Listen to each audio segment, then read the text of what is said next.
J'ai envie de vous parler de camomilla. C'est un remède qui est revenu il y a quelques jours avec un petit patient et je me disais que c'est un remède pourtant approprié à énormément de personnes, également les adultes et souvent il est mésestimé ou sous-estimé parce que justement trop connu pour les troubles de la dentition chez les enfants. C'est le remède qu'on propose typiquement en pharmacie pour cela.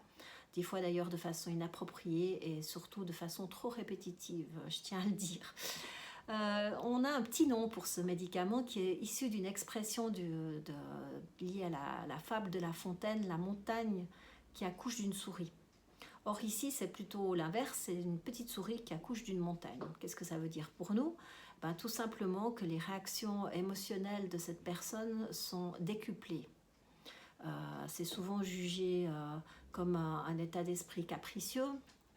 On les trouve plaintifs ou très irascibles et donc c'est extrêmement difficile à vivre pour l'entourage d'avoir quelqu'un qui exprime son déséquilibre de cette manière.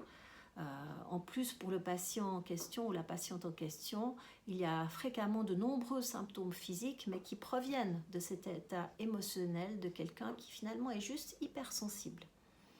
Qu'est-ce qui se passe? C'est comme si vous aviez une blessure à la main qui est ouverte, qui fait très mal et que constamment quand on vous serre la main, eh bien, on la touche et on réagit parce que ça fait super mal. Donc de quoi s'agit-il? Eh bien, il s'agit de refermer cette blessure émotionnelle et de permettre que du coup la personne dans sa sensibilité rebaisse d'un cran grâce à l'information transmise par le remède camomilla.